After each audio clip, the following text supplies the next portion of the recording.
Good morning. I'm Jessica from CorpU, and I'd like to welcome you to today's Smarter Growth webinar with authors and CorpU partners, Mario Musa and Derek Newberry. Before we get started, just a few housekeeping items. All attendees are in listen-only mode, so should you have any issues or questions during the webinar, please type a question into the question box, and I will assist you. Without further ado, I'd like to introduce you to CorpU's founder and CEO, Alan Todd. Alan. All right, thanks, and welcome everybody. I'm really excited about today's topic, committed teams. It's so critical. As organizations have flattened, we now know from research that the average individual contributor has to work with about 10 people that don't report to them to get work done. And so there's never been a more important time for research and studies on how people work together better in teams. And so I'm excited about the book Mario and Derek have written, Committed Teams.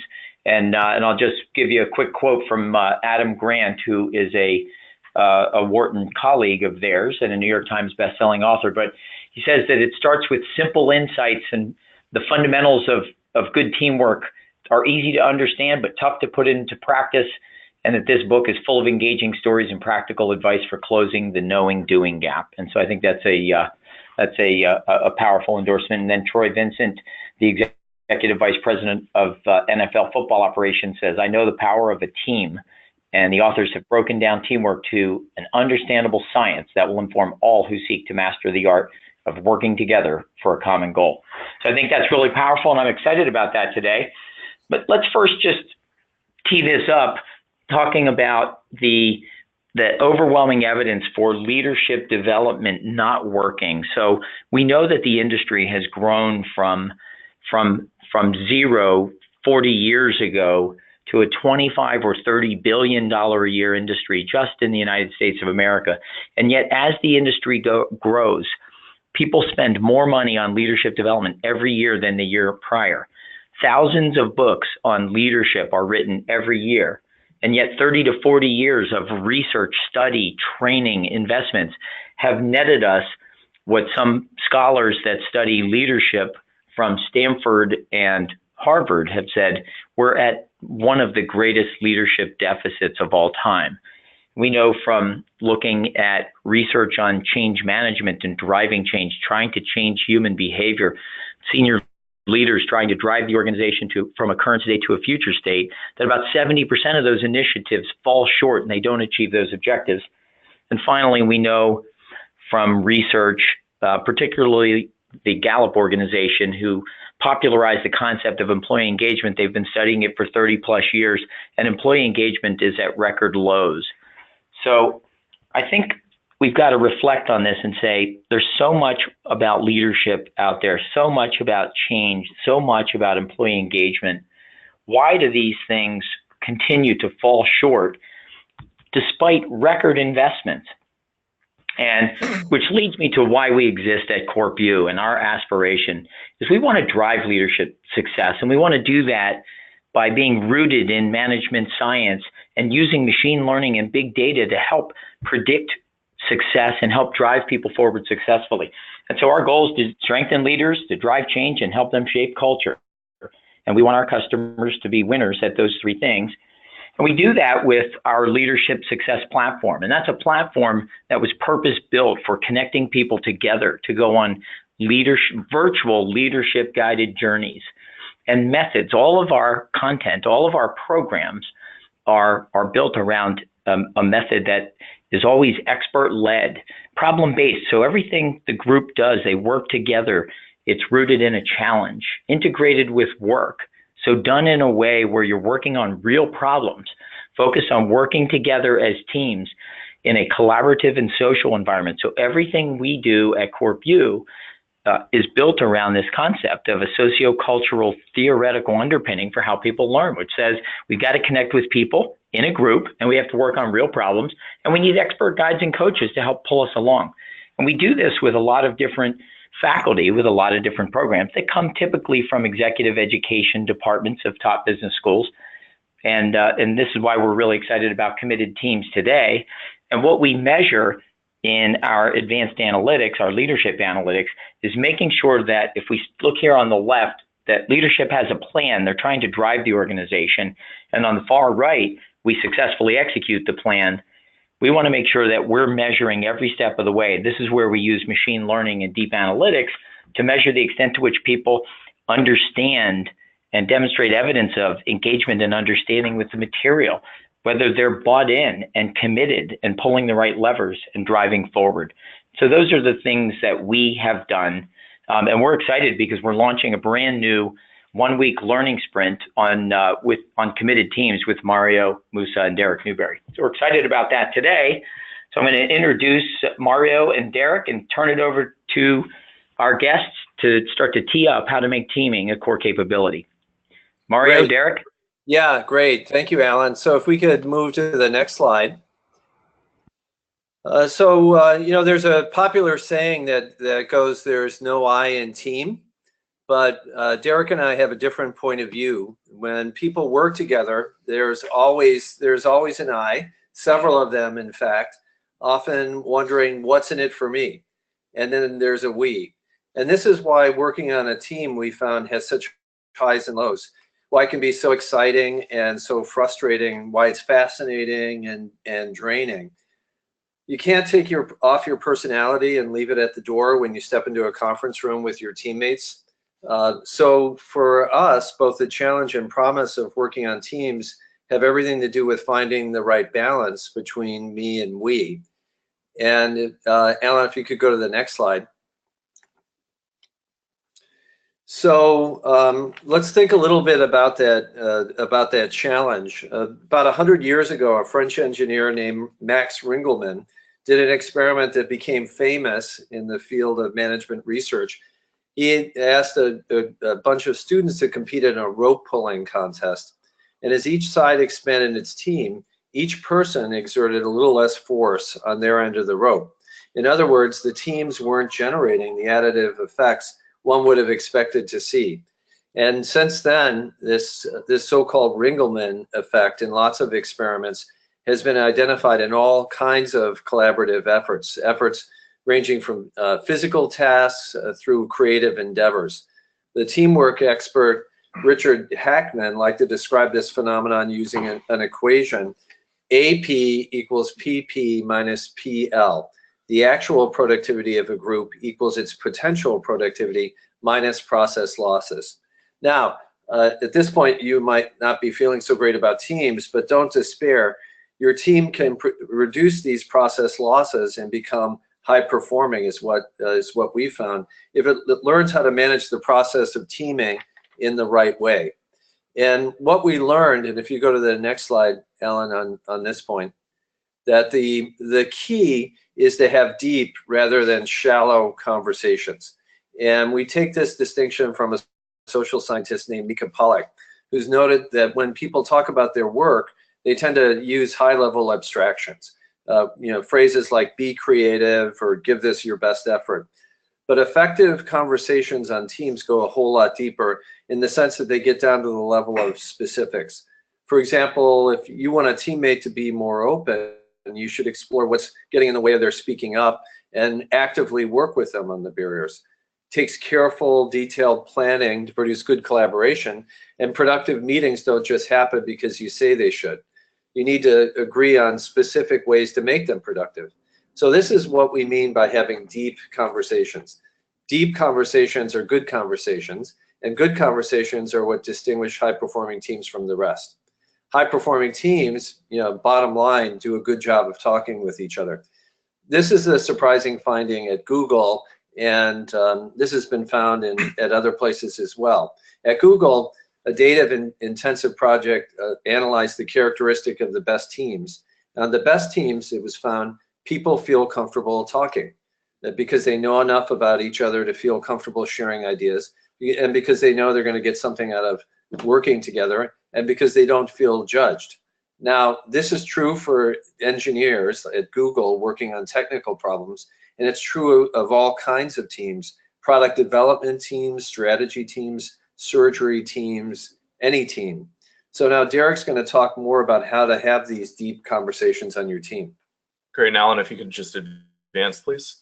So as Mario said, the best teams are good at having effective conversations. And from our perspective, what they're really doing there is they're establishing a culture. And this is important because every group, when any group forms, they automatically form a culture. It's just what we do as humans. And what happens on teams is that if they're not really explicit about what they want that culture to be, they're likely to end up with one that isn't ideal. And so again, the best teams are constantly talking about what they want that group dynamic to look like. And what we found is that this can't just be sort of a random conversation. It's going to be most effective when it has a structure to it. And that structure is what we call the 3x3 framework. This basically distills our research and experience on how to structure really effective conversations that get the most out of teams.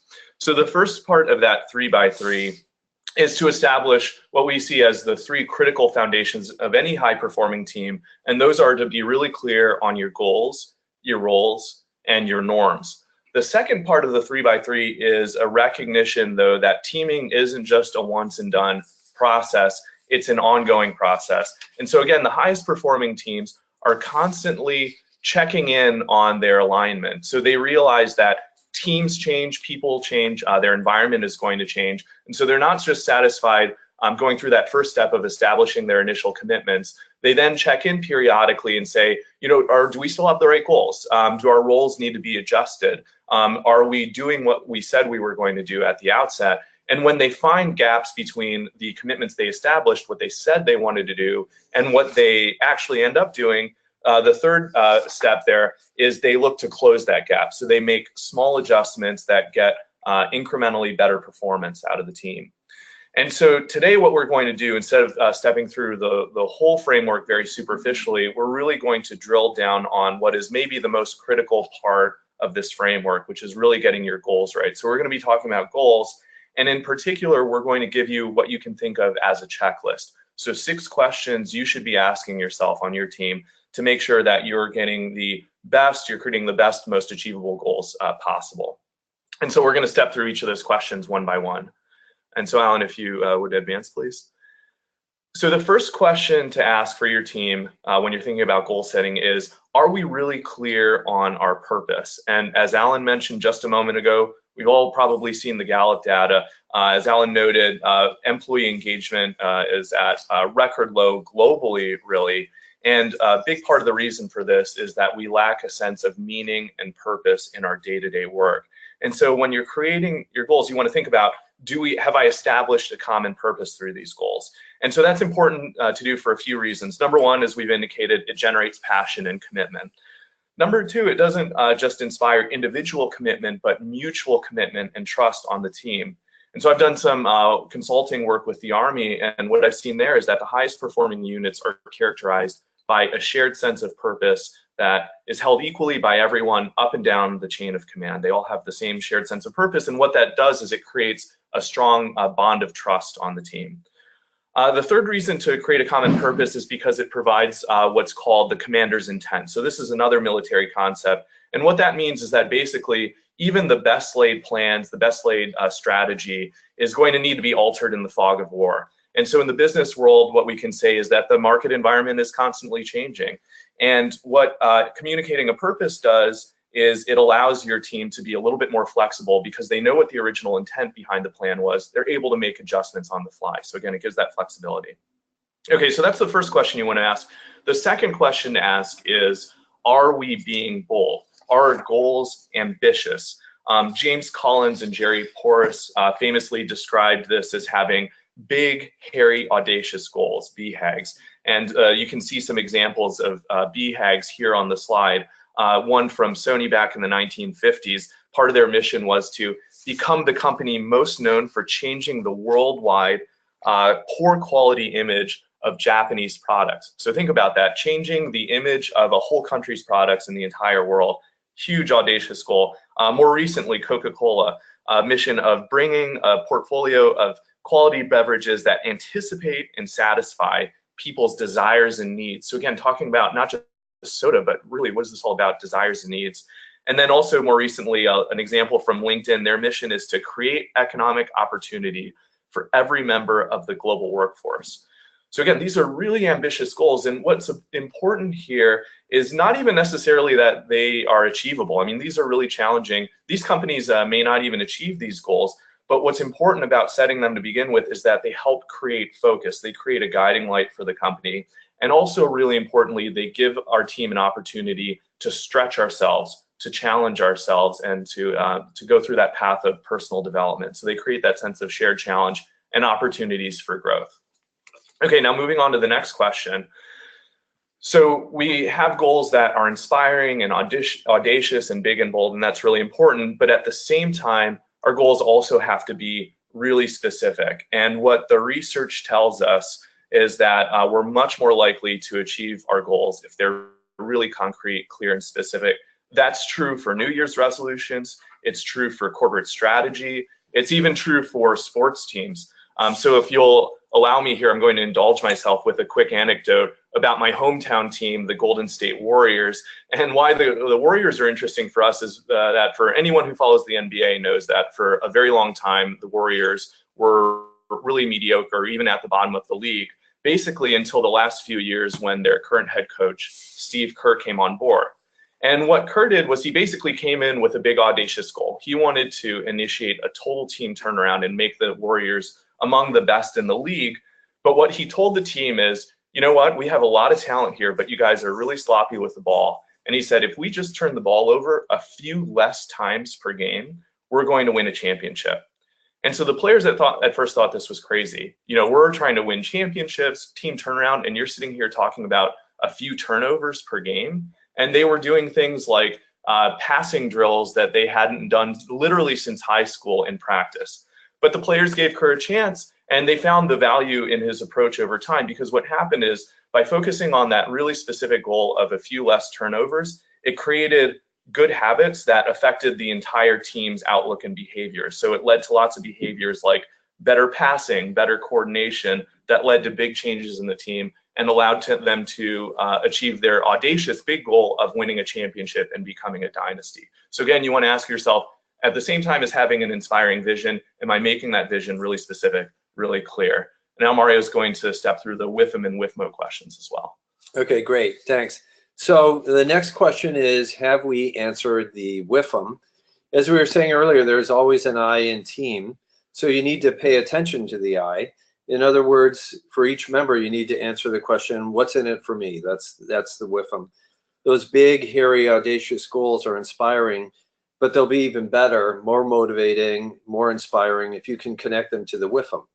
The reality is that while we're all lifted up by shared ambitions, we're also self-interested creatures. Teams do best when they plan around both of these facts. Bill Gates once said, there are two great forces of human nature, self-interest and caring for others.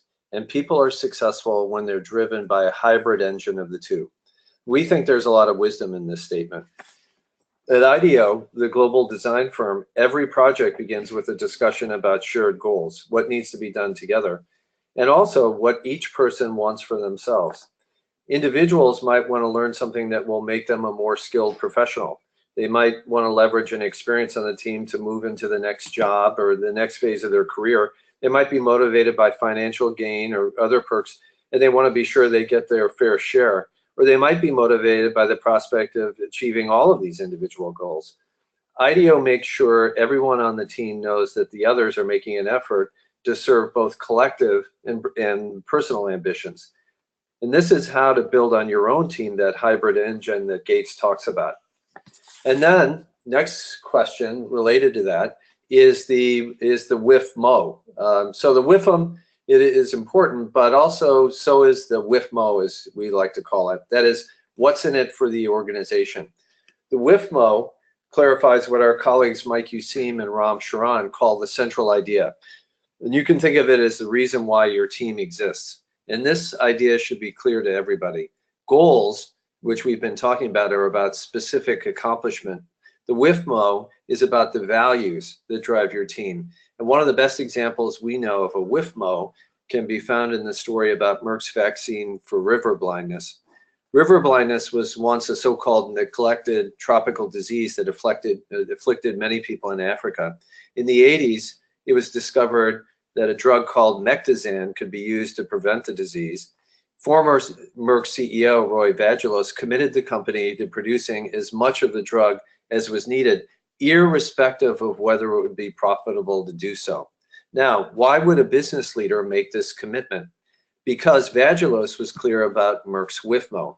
Medicine is for the people, not for the profits. So your team's WIFMO might not be so lofty, but you should make sure there's a connection with the organizational priorities that drive decisions about resources. Linking your team goals to the WIFM and to the WIFMO can only enhance your team's performance. So Derek's going to talk some more about important questions concerning goals. Great. And so the last question here, so let's say you've run through those first 5 questions and you have good answers to each of them for your own team goals. So at this point, you're probably really in love with those goals. You and your team probably think they sound great. And this is the time when you need to be most careful and most on guard, because it's also the moment when you're most likely to now succumb to groupthink.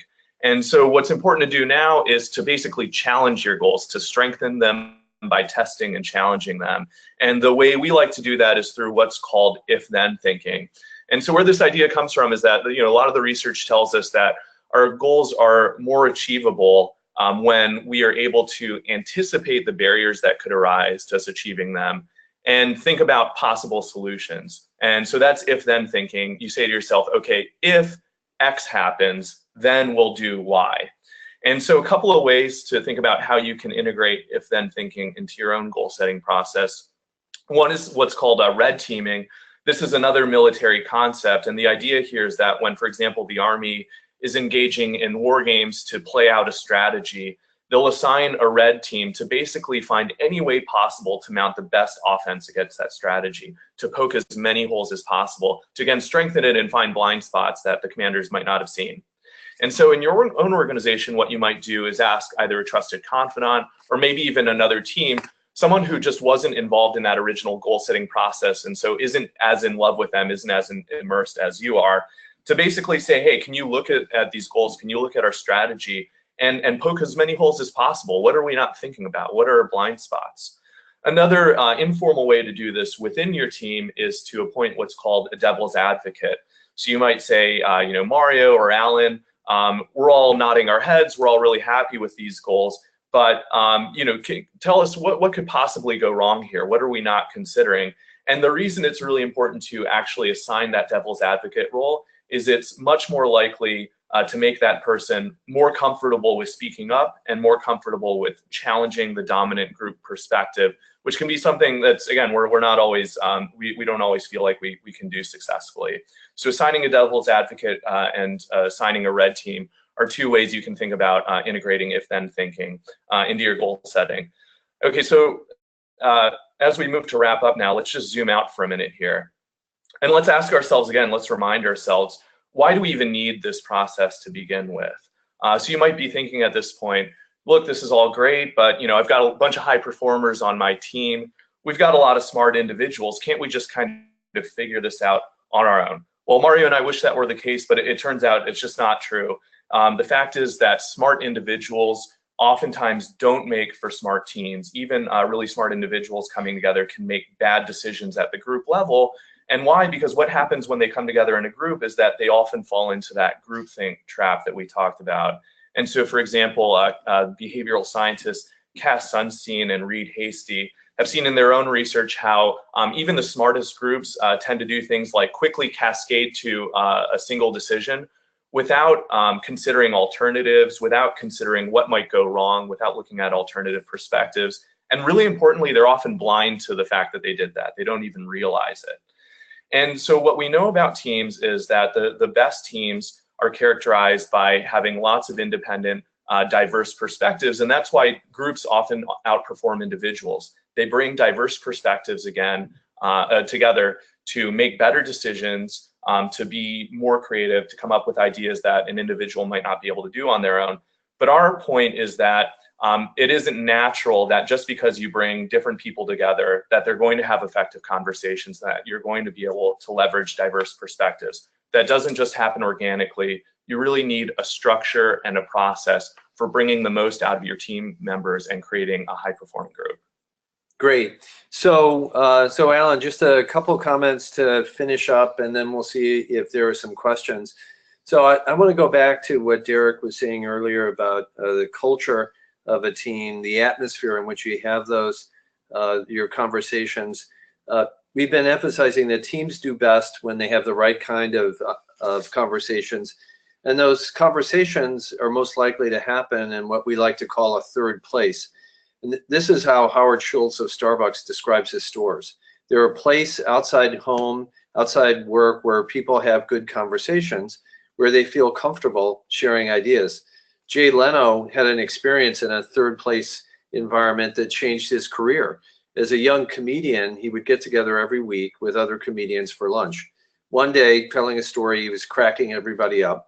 He said his friends were laughing harder than people usually did at his performances. And he wasn't even telling traditional jokes. He was just telling a story. And he said to himself, oh man, I should try this at my next gig. And he did. And that took his performances to the next level. What we found is this is just what happens in the third place. People speak up, they share good ideas, and they help each other get better. And they get better little by little. And that goes back to the process that we talked about of committing, checking, and closing. A few years ago, the coach of the British Olympic cycling team was asked how his team had gotten so good when before they were so bad. And what he said is, we're committed to the aggregation of marginal gains. In other words, they got better little by little. And this is what happens, we found, on teams when they have the right kinds of conversations in the right ways, when they follow the 3x3 guidelines that we've been talking about here and get everyone committed to their shared goals and get better all the time, little by little. So, Alan, over to you. All right, Mario, thank you. And Derek. So, folks, at this time, I will ask you to put your questions into the question box. And as they come up, I will start passing them on and we'll take it. So we have some questions coming in. So let's start with one question about how do you keep the team going during long periods without results? So where people start to disengage. Have you seen any strategies for pulling people together over the longer term? Yeah, well, I think one thing that immediately comes to mind is so you might not have results over a period of time at the team level, but Mario mentioned that there's always that with them. So you might think about how can I create stretch assignments, or how can I create short-term goals for individual members that will keep them engaged because I'm helping them achieve their individual goals, whether they be learning or career goals or something of that nature. So again, short-term goals that tap directly into the WIFM Mario talked about. Yeah, and I think actually, Alan, what we were just talking about, that third place environment, can be very helpful during those periods. So it's natural for teams to go through cycles. So sometimes you're incredibly productive, and sometimes you're kind of slogging your way through the mud. If you have that supportive environment, you can go about your work, but then you could also share some of the frustrations. Being on a team is like having a friend. It's like being part of a marriage. Sometimes you're really, really happy and things are going well, and then sometimes you have to get through tough spots. But what we know about top performing individuals and top performing teams is they have stick-to-itiveness, they have grit. And that atmosphere, that supportive atmosphere, will help you get through those times when the results might not be coming in. And just one last thought about that. I think this is in particular where having a long-term, larger purpose in mind can be really helpful. And especially if you can tell engaging stories about that purpose. We haven't talked as much about that, but we see storytelling as such a critical leadership skill for this reason. So one great example of that, there's a head of a digital marketing company called Hello World named Josh Linkner, who not long ago talked about how his company was kind of in a rut because they were sort of doing fine, but they weren't really the best of the best, and he felt that his people had gotten complacent. And so he tells the story of how at one of their all hands meetings, he starts talking about a company called Slither, one of their top competitors. And he's saying, you know, we have to think about what Slither is doing. Slither is 5 steps ahead of us, and they're in this market that we're not in, and they think more creatively than us. And his employees started looking around the room a little bit confused. It took them a moment to realize that Slither was totally made up. And when they saw that, they started chuckling. But what Linkner noticed after that was that in team strategy planning meetings, his employees would start saying, well, what is Slither doing right now? What markets is Slither playing in that we're not playing in? Slither's, again, 5 steps ahead of us. What are they doing that we're not? And he found that actually that shared purpose, that challenge of competing against this totally made up competitor was actually really motivating to people, much more so than hitting certain revenue numbers, for example. So again, having a common purpose and being able to tell stories about it can be really motivating when you're hitting a moment of team complacency. Alan, if we could, just one more example of what Derek's talking about. We're going back here, noticed what we called the Whitlam MOU, what's in it for the organization, what are our motivating values. There's a famous talk that Steve Jobs gave in 1997. He talks about it in his biography when Apple was about to go out of business, and he tells a group of Apple software developers, Apple has got to change. We have always thought we could go it alone, but now we have to learn how to partner. And what's so interesting about the way he makes that point when Apple was on the ropes is he goes back to the Whitlam MOU. He said, we've always been about supporting the creative people. He tells a story about the early days of the company, and he says, we're still committed to those values.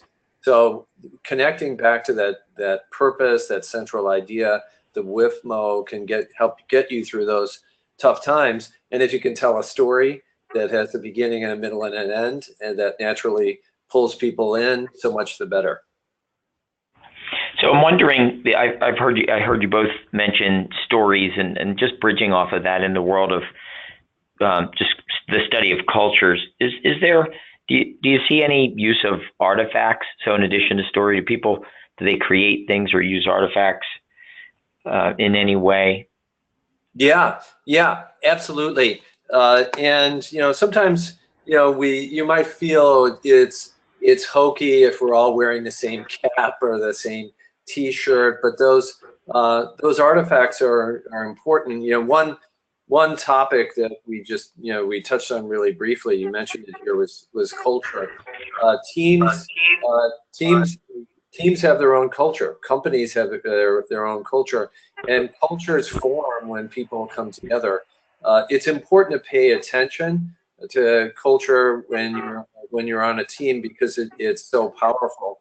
And it's a lot about creating that environment where you can have really good conversations. So giving your team a name, having a mascot, having some rituals that you engage in. And when we say rituals, it might be somebody brings the coffee and the donuts every day. All those little rituals and those artifacts make for that environment where people feel like they're part of something bigger. And that helps them when times are tough, but it also helps them achieve those greater results that make a group high performing versus suffering from those process losses that we mentioned. Yeah, I think, and Mario basically said it all, but I think the really important thing there is that, as Mario said, the difference between a symbol like that, be it some special ritual that the team goes through, or something that they wear, whatever the case may be, the difference between that being hokey and meaningful is if there's a really good story behind it that actually connects to, maybe it's the team's founding or their legacy or their overall purpose. But if you can't tell a good story, then it's likely to become sort of a meaningless employee of the month type of award that people just kind of put on the shelf and forget about. And Alan, one more point about stories. Sometimes when we talk a lot in our workshops about storytelling, and we always say, you might feel, oh well, I'm not a novelist, I'm not a poet, I don't know how to tell a story. But all you need to know about telling a story is basic Aristotle: beginning, middle, and an end. And that lends itself perfectly to business problems or team challenges. The market used to be one way, that's the beginning. The middle is there's a challenge, customer tastes are changing, our competitors are doing new things, we've got to respond. Okay, what is the ending going to be? Let's write that together. So beginning, middle, and end, those are the basics. And you can pretty much fit any business challenge into that format. And also, I think what you'll find is once you start thinking in those terms, you see stories everywhere. And you'll have plenty of material to tell those stories to get people on board with your goals.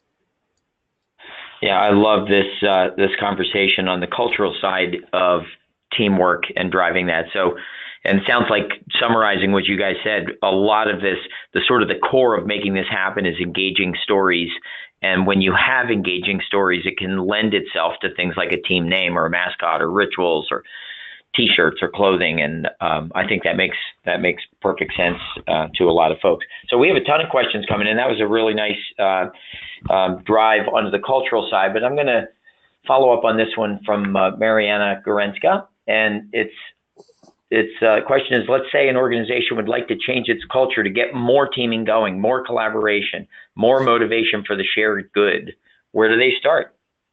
Yeah. So we have a lot of ideas about that. So short answer, start with the 3x3. So the teaming potentially is really challenging. We started with that point.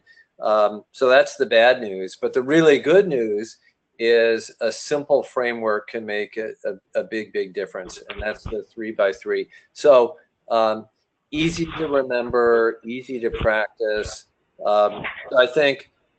In terms of culture change, obviously is a really big topic, but a few guidelines. First, the leader should be talking about teams, and they should be telling stories about teams that show that that they have experience on teams, that they believe in teams, and then they should make available some simple tools, and those are the tools that we were just talking about in our toolbox. So lots of tools related to goal setting.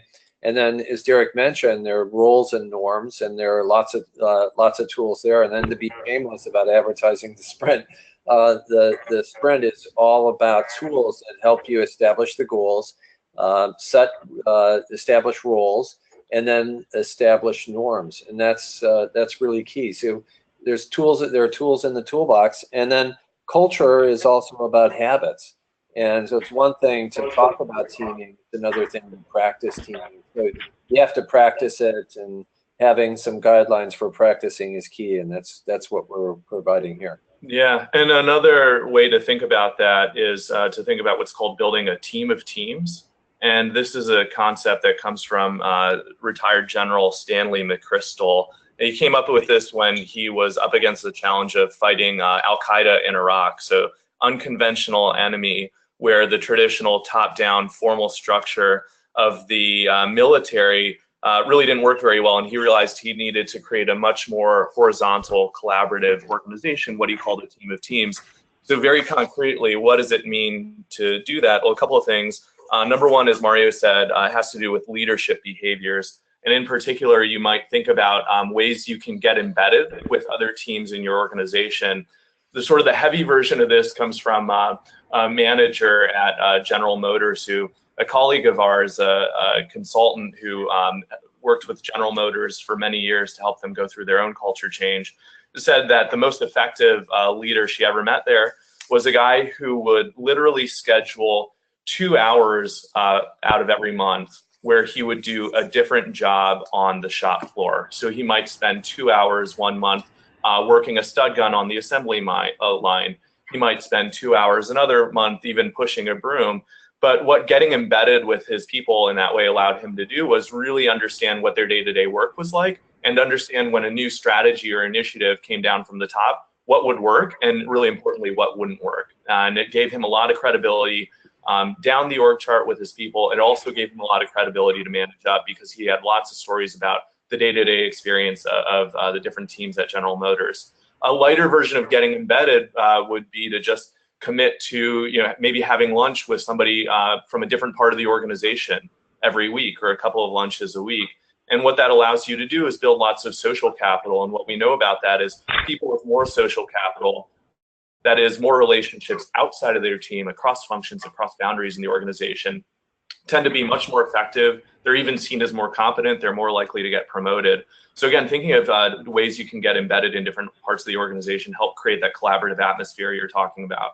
and then finding ways to bring people together. So one thing McChrystal did in his own outfit in Iraq was to have what he called O&I meetings, operations and intelligence meetings. So that's where he brought together basically key influencers from different parts of the organization together on a regular basis to create what Mario called the third space atmosphere, to share ideas in an open, sort of non-hierarchical format. And that allowed them to develop their own relationships across boundaries, and it created this more collaborative atmosphere. So you might think of different ways you can identify those informal influencers in your own organization and help network them regularly so that they're sharing information and they're creating lines of communication.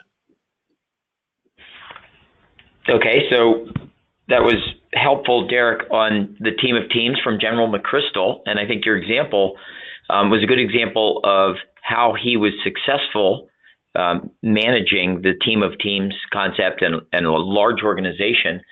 But we have a question from Lucy that says, what tips do you have for managing a cross-functional team when their discrete functions have conflicting direction from their leadership and the functional leadership is not aligned? So we'd like to do team of teams, but now the functional and senior leadership teams, they have perhaps conflicting goals and objectives. Have you seen that? Yeah, we see that all the time, and that's a big challenge, and that accounts for a lot of the process losses that get in the way of team performance. There's a social scientist whose work we like a lot, Clifford Geertz. He's an anthropologist, and he says that we all exist in multiple webs of significance, and that's his term for the fact that we're pulled in a lot of different directions. So you might be a member of a team, but as Alan, as you were saying when we were getting started, you're probably a member of anywhere from 5 to 10 teams. So you're going to be existing in those multiple webs, all of which have different priorities, different goals, different norms. So one of the most important things you can do on a particular team is to have a conversation about those pushes and pulls. So we talked earlier about the example of the way teams were formed at IDEA. People come together and they have a discussion about their collective goals, and then they also have a conversation about what's going on with them individually. So that might be about what they want, and that might also be about some of the challenges they're facing in other parts of their work. And then given that there are going to constantly be this push and pull, across teams, across functions, priorities, agendas, so on and so forth. Really important to get into the habit that reflects the second three, if you like, so there are goals, rules, and norms, and then that three-step process where you check in. The checking in process is kind of like taking your car to the shop and getting the wheels aligned, and the wheels are always going to come out of alignment. Big mistake we make on teams is to think, okay, as Derek was saying earlier, it's a once and done affair. We have a meeting, we establish our goals, put those up on a flip chart, post them on the wall, but situations change, people move in different directions. So getting into that mindset of checking in is really important. And kind of connecting some of the dots of our discussion, if you want to create a culture of checking in, get into the habit of checking in. That is, make it simple, make it easy. After every meeting, take a few minutes, say, how did we do? Are we still aligned with the goals? Who's distracted? Why? What can we do about it? So make these issues discussable.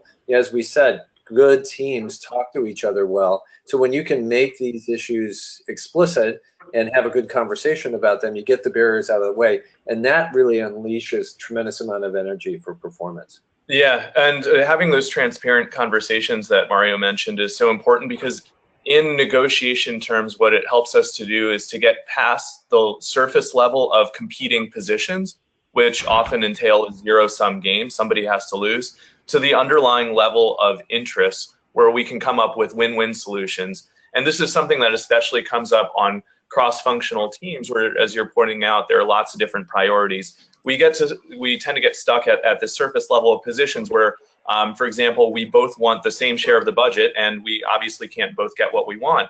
But if you're able to get to the underlying interest, well, why is it important for you to add this team member or to get that piece of the budget? What are you trying to achieve? then you're oftentimes able to meet that person's need, meet their interests in another, maybe more creative way. So the way to get to that underlying level is to go in with what's called an inquiry mindset versus an advocacy mindset. So especially when we're anticipating a difficult conversation with somebody from a different group, a different team, we often go in thinking, all right, I've got this hardline position and I've got to advocate for it. I've got to win. And what that actually causes us to do, it actually shuts down our ability to read environmental cues, to really listen to the other person and catch information that might help us get to the win-win type of win-win solution I'm talking about. So it's important to go in with an inquiry mindset, to go in thinking, okay, I'm going to ask lots of questions before I start making assertions and really find out what's driving this other person. And again, this is true for teaming, it's true for negotiations. So what we know about negotiations is the people who are best at that, who have the greatest negotiation skills, ask as much as 3 times as many questions as the average person does. And why do they do that? Because it gives them lots of valuable information that can help them get to better solutions. So another simpler way of thinking about this, our colleague Adam Grant likes to say that when you're entering a difficult conversation with a member of a cross-functional team, go in thinking, I'm going to argue as if I'm right, but listen as if I'm wrong. So, we should be confident and clear about our feelings, but listen as if the other person maybe knows something that we don't. And if you can do that and create that as a norm on the team, you're much more likely to more consistently get to that underlying level of interest and have much more productive conversations along the lines that Mario is describing. So picking up on that, Derek, since you brought up negotiation, I'm curious, Mario, if you have any comments that you would add that relate to influence and persuasion? Yeah. What we tend to do is communicate as though we're right. Picking up on a point that Derek was just making. But with our advice to team members would be first ask not, why are others not getting what I'm saying, given that I'm right, but why might they disagree with me? And that helps you get out of your own frame of reference. As we say in the Committed Teams book, we all suffer from the illusion of insight. This illusion that we've got a really great idea, not possible for someone to disagree with us. So if you shift that mindset a bit and ask, okay, why might someone have a different point of view? And then how do I remove the barriers to communicating in such a way that we get on the same page? Then you're going to have a very different kind of conversation. So rather than focusing on getting your point across, you explore, you inquire, as like Derek was just saying. Then you clear the space where you can have a good conversation together. So a lot of what applies to one-on-one communication, effective one-on-one communication and persuasion applies to good team conversation. That is, it's a lot about removing the barriers that get in the way, like trust, like rapport, like having different points of view, like having different goals, like having different styles. So once you get all that out of the way, you're going to have a much better conversation, whether you're talking to another person, you're talking in a group setting. Now, just a couple other comments about that communication process. So it's one thing to work through those barriers with one person. It's another thing to work through those barriers with a group of people on a team. And that's what makes teamwork so challenging. You've got just incredibly complex dynamic. But if you have a checklist, and that's what we've been talking about today in this webinar, you're going to do a whole lot better. So the 3x3 is a checklist, and then there are checklists that help when you're thinking about communication, persuasion, like those barriers we were just talking about. Like, how can I enhance trust? How do I establish rapport? How do I bring conflicting points of view to the surface? How do I find a way to balance give and take across competing interests? How do I modify my style? Really good teams spend time talking about those underlying issues that can disrupt a really good conversation. And then they get on to business and get things done. So picking up on that, we have a question here from Wisan T, and it's, what's your advice in leading teams where you have a lot of smart people, but they've gotten complacent or unwilling to unlearn or relearn to team up. So what happens when the team gets to that phase? Yeah, so we bring that back to, we always like to go back to our toolbox to emphasize that there are tools that help with these issues that often come up, and so there's a track record of these tools being successful. So to speak directly to this question, we'd say teaming is always about relearning and readjusting. It's like riding a bike. Riding a bike or walking. It's like a process of falling and catching yourself. And teamwork is like that. We get into trouble when we have a black or white or binary mindset. You're either on board or not on board. The team is working or not working. It's always a matter of adjustments. So again, what we'd emphasize is making those small adjustments.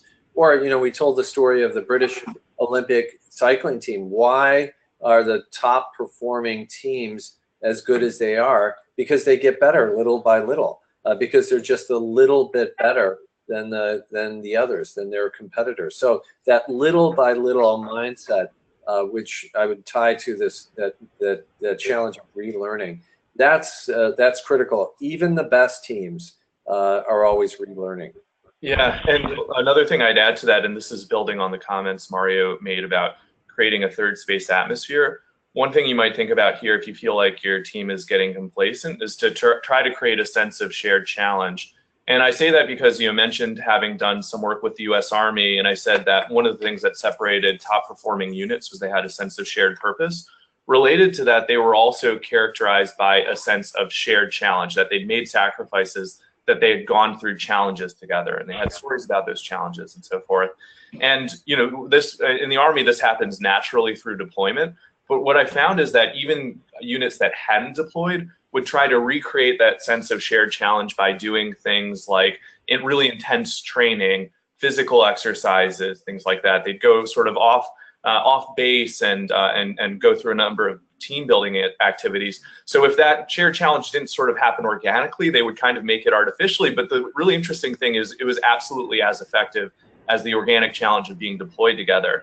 So what might this look like in your team? Well, the reason we go through team building challenges, ropes courses, things like that, oftentimes it just sounds like, just a hokey kind of corporate retreat. But the reason we do it is because it actually does create that sense of shared challenge and shared sacrifice on the team, and it tends to be really motivating and galvanizing. So that can be, so it might look like doing an offsite retreat. It might be, putting your team through some sort of problem-solving activity that serves some sort of, a teaching purpose. But finding ways to create a sense of shared challenge can be really powerful in motivating a complacent team. Okay, let's switch gears.